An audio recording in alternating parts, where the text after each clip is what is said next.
Hello, everyone out there on the interwebs. Welcome to another edition of Behind the Screen, a writer's edition. Cool conversations with cool people. My name is Garland Thompson. I'm your host. I'm the CEO and founder of Zoomcatchers, and Behind the Screen is powered by Zoomcatchers. Today, I am so excited to talk about writers. We have one of the greatest writers that America has produced in the last 7 decades on our show today, and I couldn't be more excited. I'm talking about, of course, poet, novelist, author, filmmaker, the author of the film Blood In, Blood Out, cult favorite of folks everywhere, all across the globe. I'm talking about, of course, my friend Jimmy Santiago Baca. We're going to get into it with a little bit of this, a little bit of that. We're going to chop it up and see where it goes. So let's get into it, ladies and gentlemen. Jimmy, welcome to Behind the Screen. How are you, man? How's it going? Welcome to Behind the Screen. How you doing? I'm good, Garland. Thank you very much. Thanks for inviting me on. And it's really beautiful here in New Mexico. It's been sprinkling on and off all day, and it's just been great. The weather's about 70 degrees, and it's very small, light breeze, and you couldn't ask for a better day. That's beautiful. For the folks who are listening out there who don't know, you're up there in northern New Mexico. You're north of Santa Fe right now, right? Is that where you are? Yep. So it's a really beautiful, beautiful country up there. I have to come back out there to visit you because you've just finished your cabin up there, your guest cabin which you plan to use for poets and other folks, right? Yeah. We got a guest. It's a beautiful cabin. We got a guest cabin, and we just bought some additional acreage, and we got spring water. Oh my gosh, it took a while. It took a lot of work, but we did it. And God, that spring water tastes so darn good. Well, you remember you came out here skiing, and you came out here, hiking with us. And I do. I remember. It was good, Oh man, that stream is the best. And I think I remember you saying something to me about that stream's been there for 500 years or something. That stream has been running, or it's been there for quite a while, at least. It has, man. It's been there. Oh my God, it's been there. I mean, it has a history of its own from the Anasazi Indians have it in their creation story. The rustlers in the mid 19th century have it in there where they would bring all the cows they stole, their horses, and Native American warriors would go on hunting parties. They name it, and it's just one of these places. The creek is. I mean, we got so much water. We could probably feed the entire city of Oakland. Wow.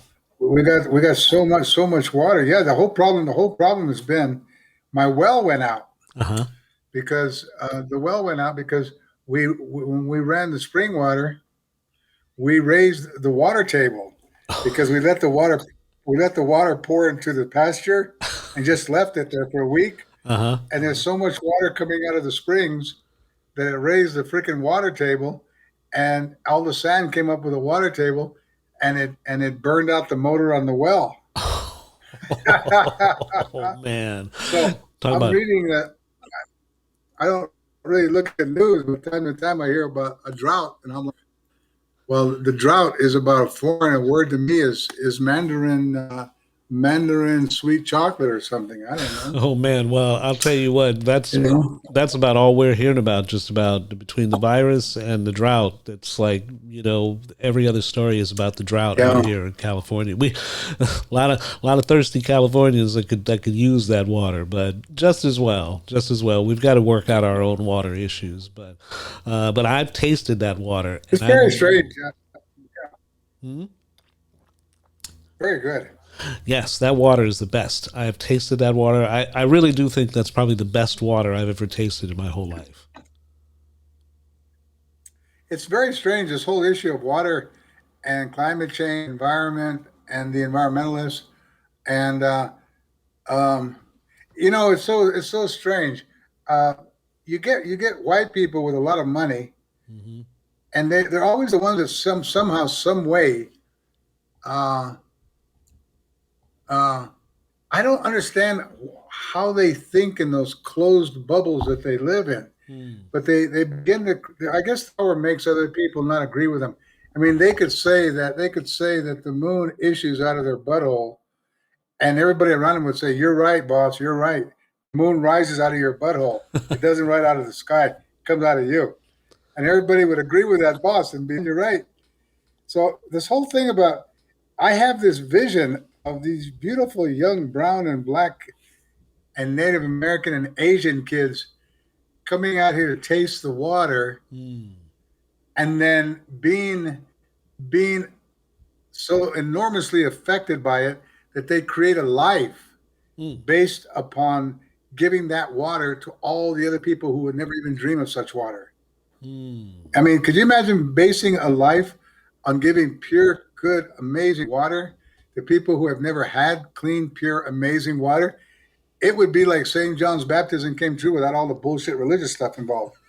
Come baptize your innards in this, and Right. you will see God. You know, yeah, you will see God and begin to help. You will be able to cure and heal people. I swear to God, if people knew about it, I'd have everybody with every ailment lined up from here to Texas and back. I believe Once they that. tasted the water, they believe. You know what? They believe this. I've seen this guy. I've seen this water raise the dead. I've seen it. Oh yeah. Oh You yeah. know. Hey, I will attest. I will attest to it because I have tasted that water, and that is exactly the kind of experience you'll have. But fortunately, you with you wouldn't have all that religious dogma to go along poking you in the butt as you're going along with it all. Well, we might start the religion of pure water. I don't know. That might not be a That's a bad possibility. I religion. mean, I mean, if I had to think of the best preacher from here all the way down to the south, it'd have to be you preaching the gospel of pure water.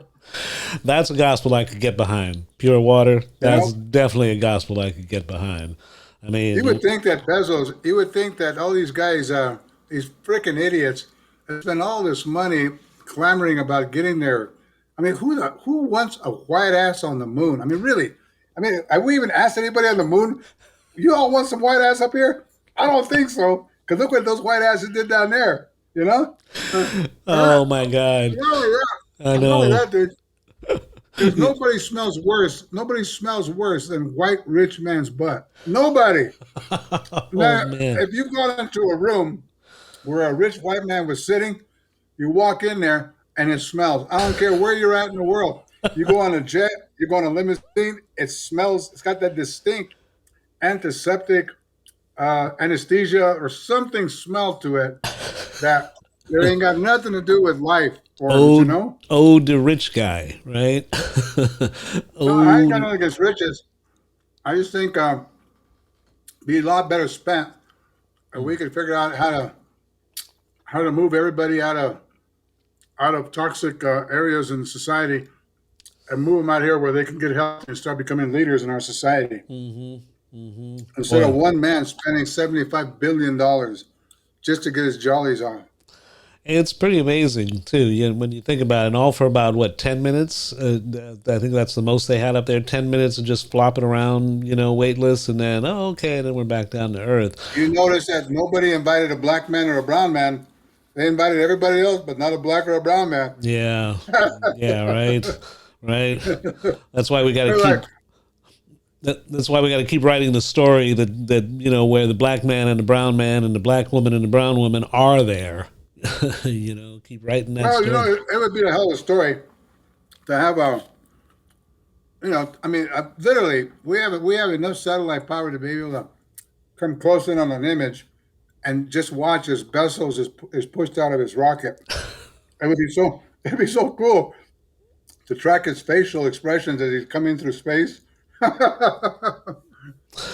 It's pretty bizarre. It's pretty bizarre. could open up Oh Saturday man. Night Live.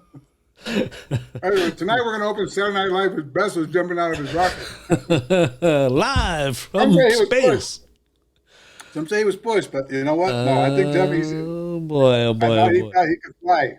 let's come back to earth a little bit here and get back down to the real world, because yeah, I mean it is a crazy thing, because they're trying to pitch it as this is going to open up the door to whole new discoveries and revolutions in science and space that'll help the people on earth and it'll help us dig us out. So yeah, it looks like it's a lot now, but down the road and what have you, and who knows, is that really true? I mean, who knows? I mean, it's hard to.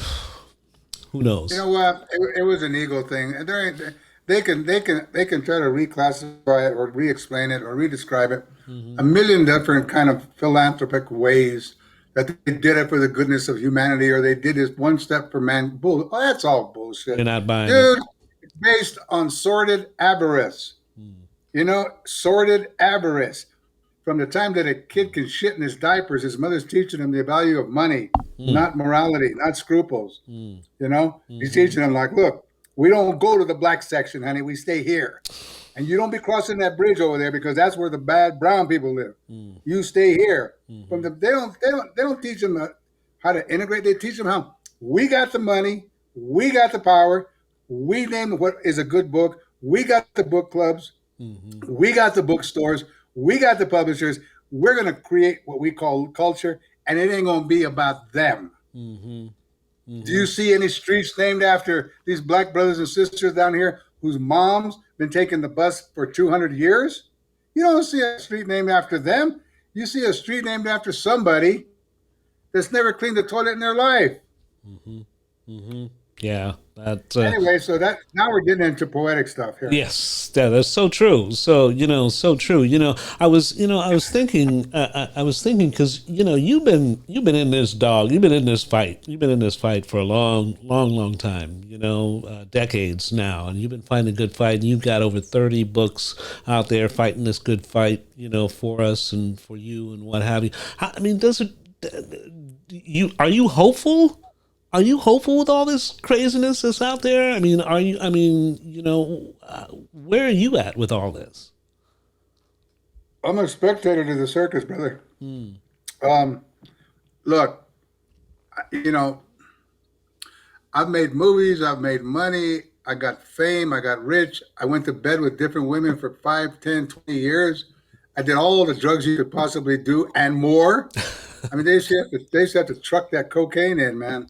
I mean, when I used to order, the guy would say, "Well, wait a second, let me see if I got a truck," you know. Hmm. And I mean, and I fought with the publishers in New York. I fought with. Ultimately, I went to the place where I just told them, you know what, just stay away from me. Everybody, stay away. You get to a place where you see how they commodify the poet laureate, or you see how they commodify the award system, or you see so glaringly clear what the agenda is and why they chose this person's book for this award. It doesn't mean it's worth a damn. Most of those books are worth. I wouldn't wipe my ass with them, or let my dog wipe his ass with them. I don't even know if I would toxify my wood furnace, my wood stove. I don't even know if I would start a fire with it. What do you do with something that's got so much toxicity in it?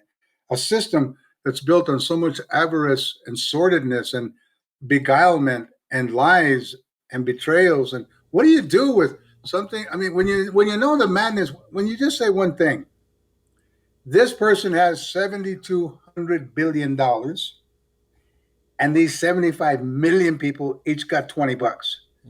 I mean, when somebody lays out the facts like that, if you don't go jumping out a window somewhere, you're sick.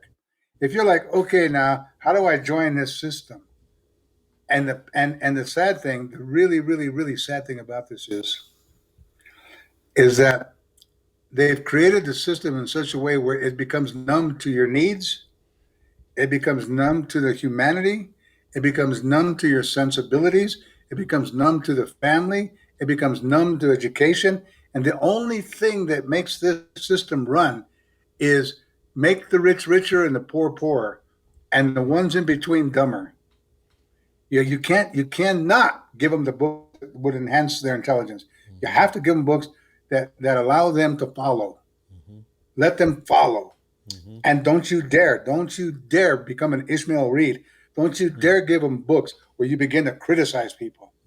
Because if you start criticizing Hamilton, after it was financed by American, the credit card, American Card.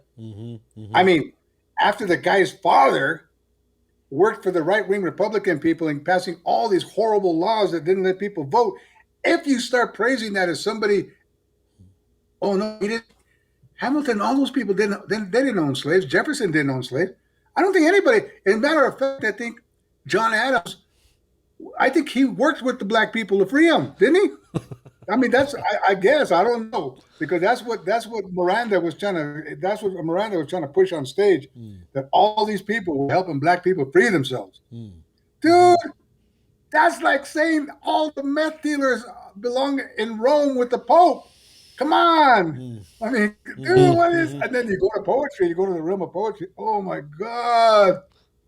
What's happening there? God. What's happening in the rooms of poetry now with all of this? Oh man, you've got to jump on the feminist wagon or the gay wagon or this wagon or that wagon, or you've got to middle class and mainstream the black experience. There's so many black writers that they don't even care about the black ghetto brothers and sisters anymore. They don't even care about the people that are suffering. All they care about is that sordid avarice of how big the check can I get, how famous can I get, and how many reviews can I get from Amazon. I mean, this whole thing, you sit back like this and you're like, thank God for horses and dogs, because at least they make sense. I mean, they belittled the great vocation of writing. They've belittled it with these little snide complaint poems and these little shitty vengeful poems and these little cool little trendy fashionable quips called poetry, and then you got Amazon, who's like, oh my God, he's putting out all these bookstores who, for the most part, don't even know what they're doing in bookstores anymore. These guys don't even know how to sell books anymore. All they do is take whatever the book club is or whatever the publisher pays them and put them in the front of the bookstore and say, buy these. And no wonder you got kids going out every day with guns and killing each other. Look what you're feeding them. You're feeding them nonsense. You're feeding them nothing. I mean, the whole thing has become backwards. Oh my God, everything seems to have become backwards to a point where we live so that we won't think. We live so that we can't see. We live so that we can't feel. We live so that we don't have community. We live so that we don't have friendship. Everything is based upon how much money you got, or the car parked in the driveway, or, oh my God. No wonder everybody's gone bonkers. I mean, all these white people killing kids in churches, and then you got presidents that are having the ICE rape children and their mothers by separating families. And then you have the media who ignores it all. Oh my, and it goes on and on and on and on. So the result of all of that is you create your own poetry, you create your own life, as I have. I have no time to waste on the bullshit. You know, maybe if I was still 14 jacking off in the park restroom, I might have a little bit of time for this shit, but I don't. You know, after 31 books, 2 movies, 1,000 engagements, and my growing up and all of that, and trying to maintain these ties with my kids and my children, try to listen to them and get them to school, make sure they're okay. And it's I feel blessed. You know what? I don't even know how I got to the place where I lived my entire life without ever having to have a job. Turning down tenure, turning down offers, turning down this, turning down that, turning down publishers in New York, turning down Hollywood producers. I got to a place where I stuck to my scruples, my morality, my ethics. I wrote what I wanted to write when I wanted to write it. I don't even know how I was blessed or how I got here. I probably didn't deserve it. Made a lot of money, didn't deserve that. I mean, I got a lot of fame, didn't deserve that. You know, I didn't become part of that group where you think you're that important, where humanity can't wake up and live that day unless you give them something of your poetry, you know? No, my poetry is just like a broom or a dustpan or a dishwash. You know, it has a function. I mean, people read it to deal with grief. They read it to deal with someone in prison. They read it to deal with somebody who's suffering, you know? Not because I'm titillating myself with language so I can win a Pulitzer Prize and not offend people. my poetry offends, and I so thank God that I was able to be a poet with that kind of courage. Why do you Thank you, God. why do you think you get published then if you offend and you're not, because you clearly have never played this game that we were talking about earlier. You've never played by that. So how is it that why do you think they publish you? That's the great mystery. That's the great mystery. I fired 12 extremely powerful agents, and then I didn't have a reason to fire them. I just got out of bed one day and called them up and said, "Fuck you." That was it. Just And they were done with like, "What?" them. Just They were like, "What?" Yeah, I was like, "Fuck you." I mean, I think it was out of how many times have I been told "fuck me"? Well, now I'm gonna tell you "fuck you," and then well, and then 2 weeks later, I'm like, "Hey, I'm sorry that I told you to fuck me, but could you please forgive me?" And then he comes back with two words, "Fuck you." So though I regret it, and then in Los Angeles, it's even worse. I had some of the greatest agents in Hollywood. They mhm. got me series at HBO, Showtime. Oh my God, it was incredible. And I fired them. So And then I asked myself, "You got to stop doing so much coke, asshole. You got to quit drinking so much vodka, dude. This is not good." So I email them back and say, "Hey, you know what? I'm really sorry." And they're like, "Don't ever, ever, ever email me again." And I'm like, "Oh my God." So I painted myself into a really bad corner. I have nothing to do but sit down and pray to Baba G or Hanuman or Lord Ganesh or Jesus. Pray to them and say, "Look, I know I'm really, really stupid. I know I'm so stupid that, you know, this language, a word, the meaning that is in that word stupid is like the toenail of a massive body. I'm that body of stupidness. I mean, I am the moving stupidity thing. So please, I need your help. Higher powers up there, help me, please." And then the next day, I get an offer from somebody. The next day, I get the.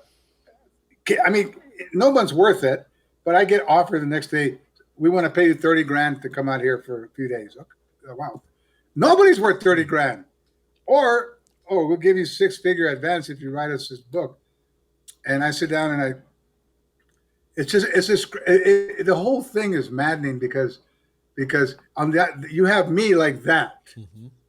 and then you have these other scholars and academics and critics and stuff like that, and they're like crawling on the bottom of the cesspool, trying to get people to take them serious by them criticizing my work or by them acknowledging my work, and privately they're seething with cynical ugh, Mm. because why does this guy get these things when I'm not even recognized after 30 years of kissing ass? Mhm. I think Mhm. everybody who kisses ass, and that's like 90% of all people in academia and in the publishing world, don't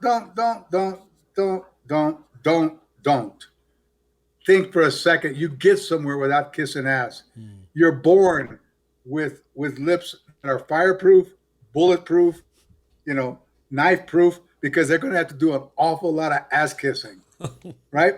Mm. I was born with really nice lips, you know, So I mean, God must have said, "Dude, I'm gonna put you aside because you're just too stupid to join the army of go alongers." Mm. So, so I don't know why I get invited by Obama to the White House and say I know I can't come because I don't want anybody touching my ass when I enter the Mm. Rose Garden. Number one, and number Mm. two, you deported more Mexicans than all three presidents previous to you. Okay, so no, thank you, Mr. Obama. Same with Bush, same with Clinton. No, no. But even though I got invited on many occasions, like to Israel, right? So Mhm. they're going to say, "Okay, we're going to pay you 45,000." I tell them I would never step foot in Israel after them bombing children and women for, oh my God. And they're calling it, you got 75 tanks on this side, and you got a bunch of kids with rocks on this side, and they're calling that a war. It's not a war, it's genocide. Anyway, so Mm. I tell them no. you know what? Don't even bother to call me anymore. Mm-hmm. Uh, Mm-hmm. 30 minutes pass. A Latina picked it up. I'll go. I'll go. I'll go. Mm. And it's that way in the publishing world. It's that way in the reading world. It's that way in the poetry world. I'll go. I'll go. I'll go. I'll go. Look around and ask yourself, how many people have busted their entire lives in a million fragments to try to get to where they got?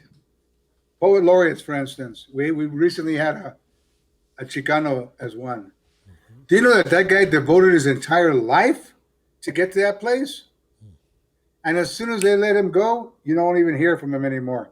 It's commodifying Mm-hmm. us. They're not integrated in the school books. They're not in the textbooks. Mm-hmm. They just want you. They want to promote you because you're the newest flavor on the menu, and then they change the menu. Mm-hmm. And I haven't heard of all these poet laureates that were poet laureates. After they're done being promoted, they're gone. Mm-hmm. They're become archaic. It's a disposable society that we live in. Mm-hmm. It's not where you see results like the rain. It's raining outside right now. In 3 days, my plants will have grown 6 to 7 inches. Mm-hmm. That's the result of rain. Mm-hmm. Is I will give you beautiful, beautiful bud to smoke or to give away. Mm-hmm. In the publishing world, when it rains, you drown. Yeah. Yeah. There's no give back. It's only what they decide. There's no give back. There's no natural growth.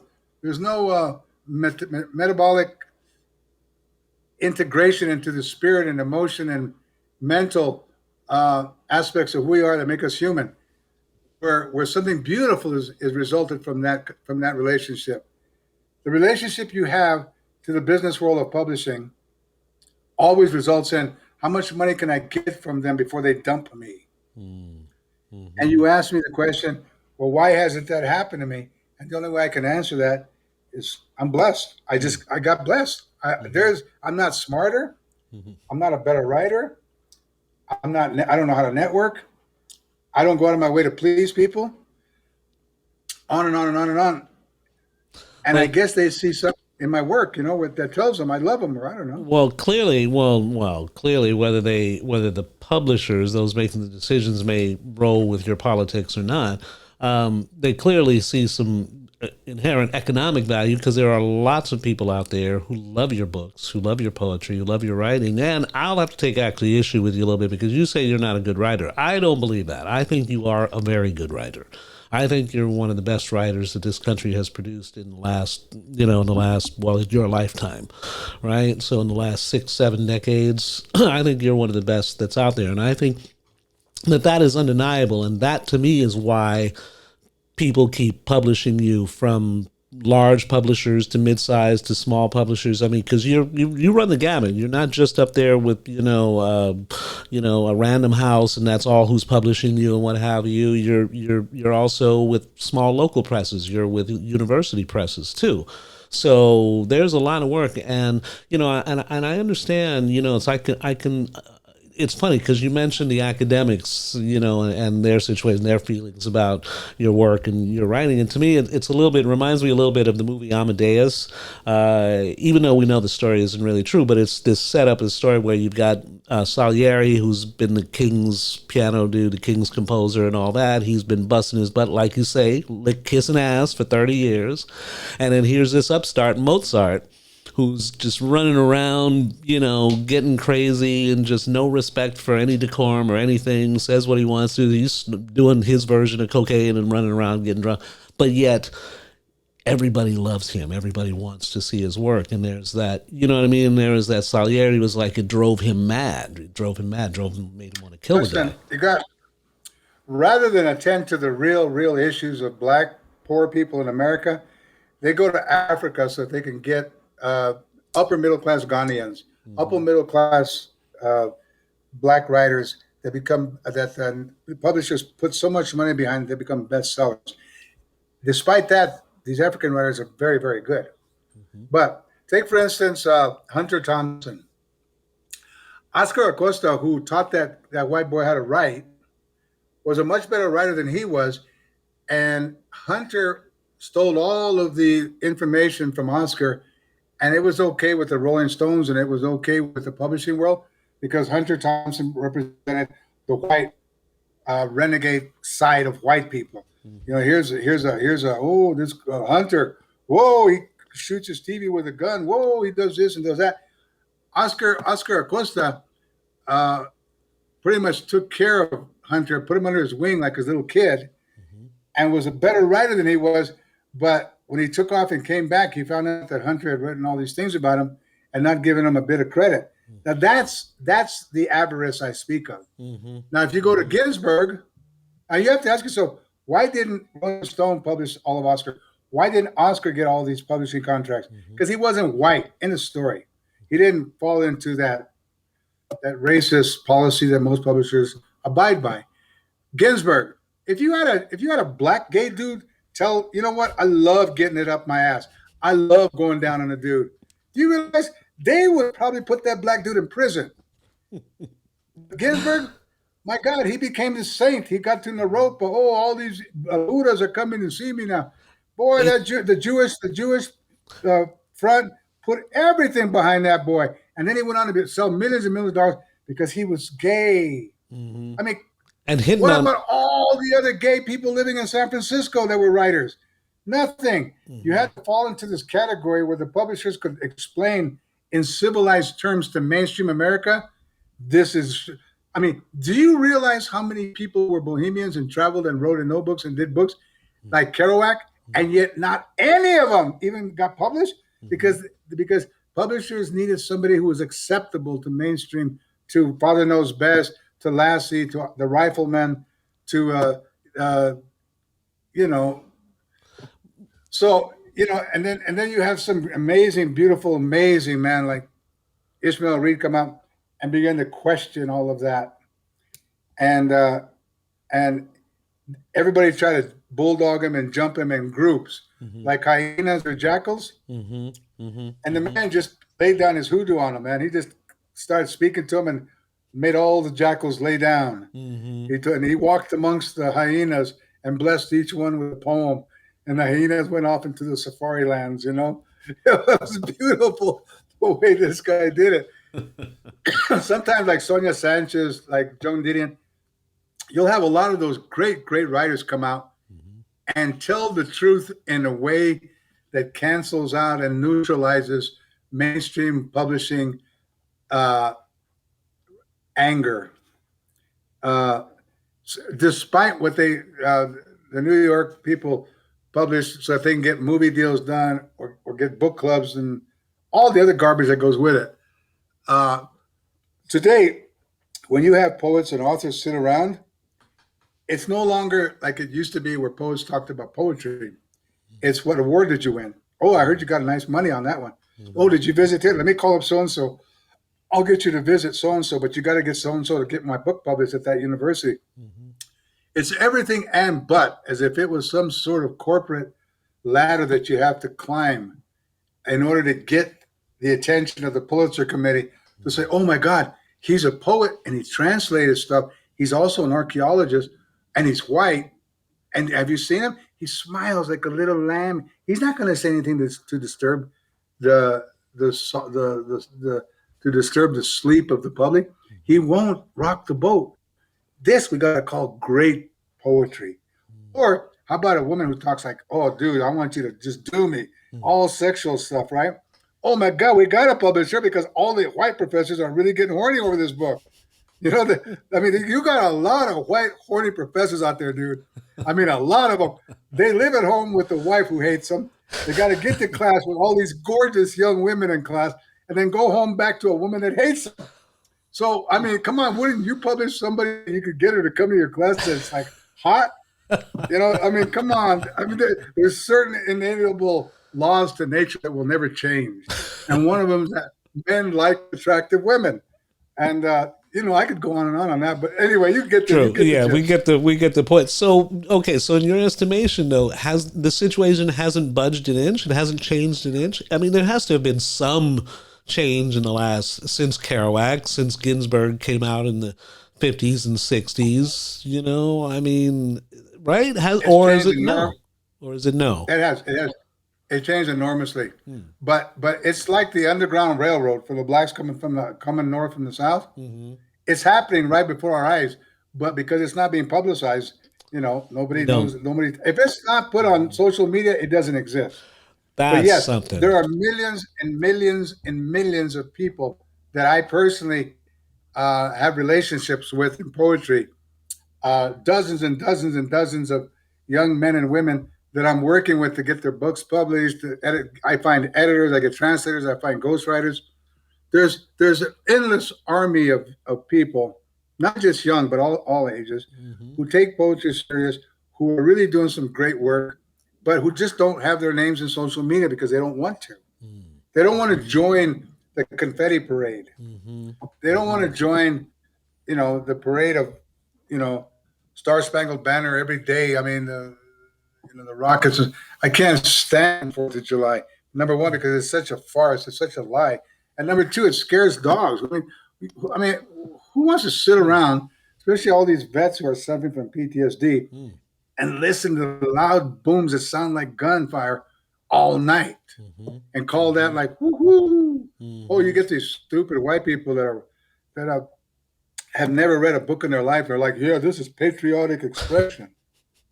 I Well, tell you. have you ever tried, I mean, have you ever read a book? Oh That ain't man. patriotic expression. I'm telling you, it was crazy out here. Speaking of Fourth of July, I went right. I'm in Oakland, so where I live, I'm just a few blocks from a place where you can walk to. It's like a park area, and literally we can see the entire city all the way to the bay, see the water and everything. And oh my God, it was like we were under siege or something. There was so I mean, it was like for 4 hours straight, something like that, all across the whole town, stuff going off and sirens, cars, car alarms, and people were writing and complaining about the PTSD folks, folks who are dealing with that, the vets and the dogs. It was pretty crazy. I understand. It's yeah, that's patriotic. It's like, yeah, really. Well, they don't. You know what? Those people that are complaining are not the ones giving money to politicians. You know, Yeah. if you ever want to get voted, go buy a bunch of firecrackers at your next barbecue. I mean, the more noise you make, the more like you get to delude yourself into believing that what you're doing with this big noise thing is important. Mm-hmm. I Mm-hmm. mean, if I can Mm-hmm. set off a firecracker that you can hear 5 neighborhoods away, I got me a firecracker. Oh And yeah. that, and in some way that carries weight and gives you a sort of sense of importance. Mm-hmm. Willis, if we could celebrate in different manners, like if we could celebrate Thanksgiving by giving back every year 100,000 acres back to the natives. That's we start this year. If we could start the Fourth of July by acknowledging that everybody who signed that independence paper were slave owners. If we could just say, you know what, let's release 5,000 black brothers and Latino brothers, Asian brothers from prison, along with 5,000 sisters. Let's Mm-hmm. release them from prison. That would be the most patriotic thing you could do to invigorate the Constitution with health again. Instead, who's got the No. biggest gun? You end up being the most patriotic. Mm-hmm. If you show up with a truck that's so big that it could crush 70 school children, then that means you must be one badass patriot. Mm-hmm. Mm-hmm. Mm-hmm. You know what I'm saying? Yeah. It's all based on the same old thing that Napoleon believed in. Mm. The biggest army, Mm-hmm. is the most patriotic, or like Mm-hmm. or Trump. Mm-hmm. I can kill you with a drone, and that's patriotic. Mm-hmm. It, Mm-hmm. it, it's really, and then what happened was really weird. Was that I'm a pretty easygoing guy, and I have friends from all walks of life, Mm-hmm. and I notice I don't really mingle that well or often with people outside of my immediate sphere of friends who have been blessed with. I have a lot of them that are extremely nice people. Mm-hmm. But the one thing that we all share in common is that we don't harbor any bitterness toward each other. We don't have any violence or aggressiveness toward each other. And when we leave that environment of that shelter of security, social security, we encounter people who are really, really mean. We encounter people who don't care for other people, and we realize that they're getting fed uh, from the media on a national platform, that they're being told that you have to be mean to people because you deserve so much more than what you have. Mm-hmm. So be mean to those people. Mm-hmm. And it's really therapeutic for you if you can call out the N word to people, or if you can call out the S word to Mexicans. Mm-hmm. It's very therapeutic if you can run over a Mexican. I mean, it makes you like an American. Mm-hmm. Or if you can run up to an old Asian lady and hit her, you really are doing something for this country, Mm-hmm. because these are the enemies of America. Mm-hmm. Now, if you're being fed that after you've lost your job and your wife hates you and your kids despise you, Mm-hmm. of course, you're going to go ahead and follow those tenets. You're going to be like, yeah, I came home. You know what I did? Yeah, Mm-hmm. you know, Mm-hmm. instead of like, somebody who comes home and says, I think I'm going to sit down and meditate and do a little bit of stretching yoga. Mm-hmm. And by doing stretching yoga and meditating, I think I'm going to be like really, really the essential epitome of the patriotic act. I'm going to wear a T-shirt when I meditate yoga, and it's going to say "Number One Patriot." I like that. That's the way. That's the true patriotism. That is definitely the true patriotism right there. It's funny. I was just going to ask you, but then I decided not to. I was just going to ask you if you've ever seen so much madness and so much anger and hate. But you know what? That's that. Let's leave that alone for a minute. What I'd love to actually have you do and ask you if you could, because you've got a brand new book out, American Orphan. And I would love it if you could just read a few lines or a paragraph, or could you do that for us? I would love to, but I don't have my book. Oh, you don't have it with you? I'm at my cabin. Oh, bummer. Oh, you know what you can do? And we can cut while you do this. You can go over to Amazon and you could read the preview of the book that they show.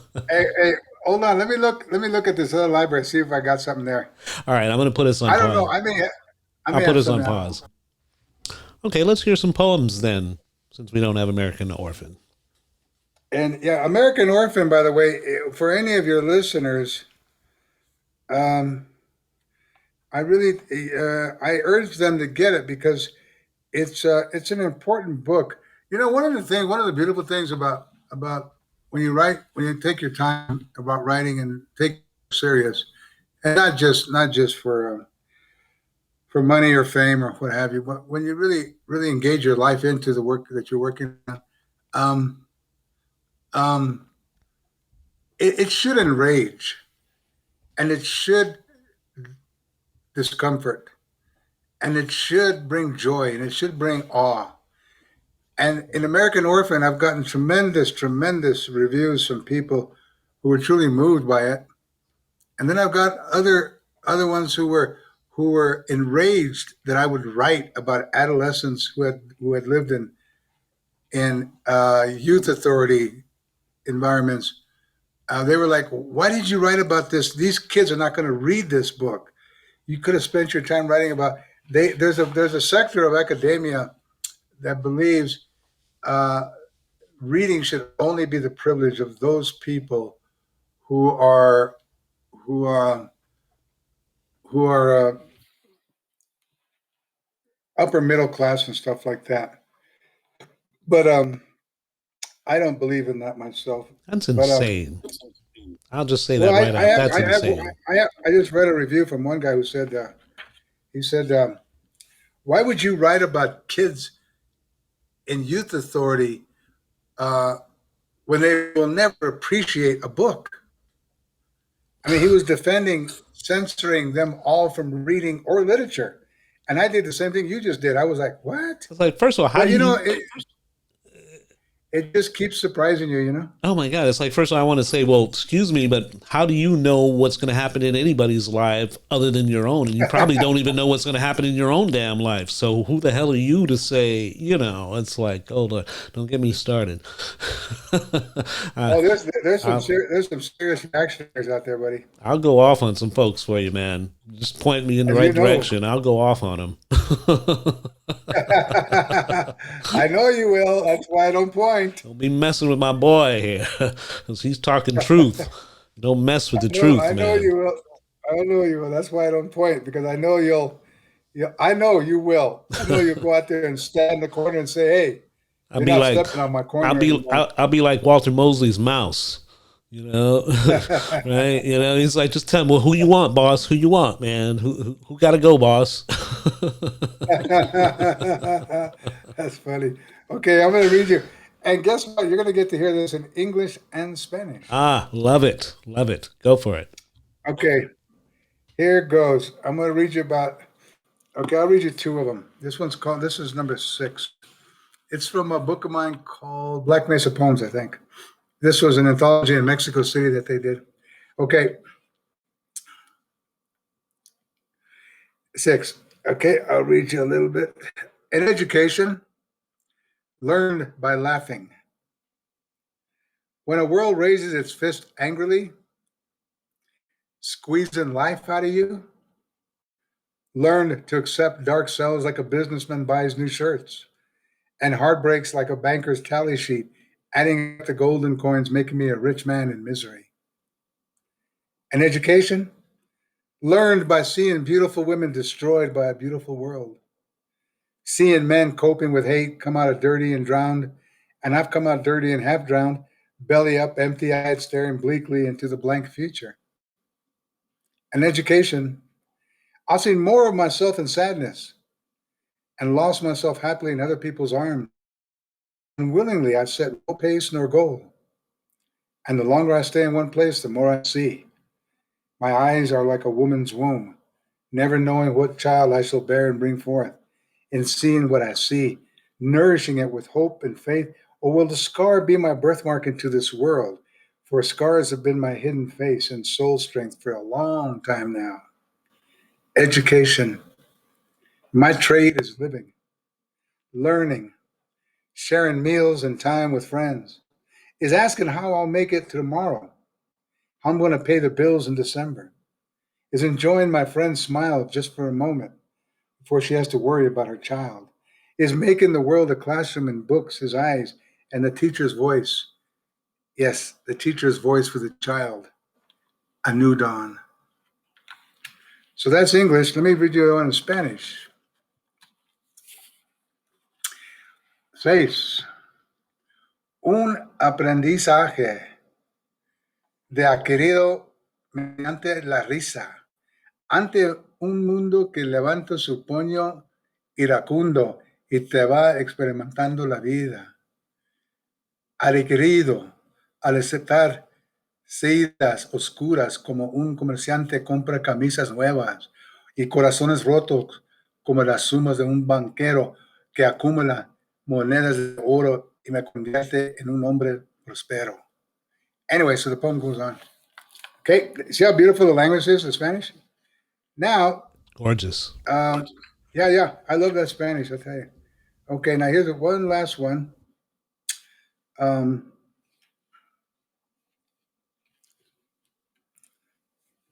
Here we go. I'll read you in Spanish, in Spanish. Nuestro paraíso estaba hecho de cáscaras y hermosas chicanas que limpiaban frijoles en la mesa, riéndose a carcajadas, el olor ardiente de salvia y piñón en la estufa. El coquetero, sutil, de cortinas que van y vienen, en la brisa de una tarde caluroso de verano. La voz de una mujer que llama a sus hijos, su voz en el viento como un angelito que reparte el amor. Los vatos locos tatuados iban errantes por el humo, la neblina, La neblina, la broma, con un carnal encarcelado y otro en la universidad. Ellos tenían corazones sagrados y murieron jóvenes al quedarse dormidos en un sofá donde sus cigarros prendieron y los mataron porque no había luz. Now, it goes the other one. Sorry about my voice. Our heaven was made of apple peelings. Beautiful Chicana woman cleaning beans on the table and laughing loud. The fervid scent of sage and pinon wood in the stove. The subtle flirting of curtains billowing from a draft on a warm summer afternoon. A single voice of a mother calling her children. Her voice on the breeze like a small angel carrying love. Our heaven was made of tattooed vato locos, wandering in smoke and fog and mist. With a brother in prison and another in college, had sacred hearts and died young, falling asleep on couches, their cigarettes burning the cotton and killing them, because there was no light. Our heaven was made of the barrio. The barrio gave all of us hearts that are sundials, imprinted with the sun's beam of love, making moments crystalline glitterings, dripping all around us. So when we ran into Mama's kitchen, out of breath, fragrant with field play, bright lights scattered from our mouths and eyes and fingers and heels. That's a little bit. Beautiful, really beautiful. I love the image of life giving us hearts that are made of sundials. Yeah, we live to the fullest every second. Mm-hmm. Shadow and light, yeah. Mm-hmm. But no, to all your listeners and all your viewers, I believe I normally wouldn't do this podcast with anybody else, but since I love you and I respect you and you're a friend, I did it, and I would encourage your viewers to network with their friends and tell them about this thing you got going, because it's a community-based podcast, and I think what you're trying to reach in your platform is moments of truth, how people live, what their truth is, how they deal with reaching that truth, how they deal with shaping their lives around that truth. So I would suggest that people listen to you and stuff like that and watch this podcast and tell their friends about it, because anything that grows from the grassroots like this, as have other great ventures in garages and backyards and stuff, there's something beautiful about it because it's not corporate sponsored. It's not run by some remote Ottoman somewhere in some office where they have templates that run everything. This is about as human as it gets. So I encourage people to please engage. And with that, Garland, I think we're pretty much finished, right? Before I put my foot in my mouth any longer. Yeah, this is great. We've been going now for a little, just about almost an hour, a little over 50 minutes, and this has been. Wow, really? Yeah, can you believe it? I know how fast the time goes by. I was afraid we were going to miss. I was afraid we were going to, have such a great conversation, talk so much that I was going to forget to have you read, and then it'll be like run out of time. But I really want to thank you for reading the poem. Thank you for inviting me. Well, Jimmy, having you here, it really means a whole lot. And thank you so much. We really appreciate what you've said and what you've encouraged our viewers and our listeners to do, because that is what we're trying to do. I founded this company last year, Zoomcatchers, during the pandemic. It just was a harebrained idea that came to me and said, wow, maybe you could help people have better Zoom meetings. Who knows, And then it's just sort of morphed into us creating content. And we realized we wanted to do something.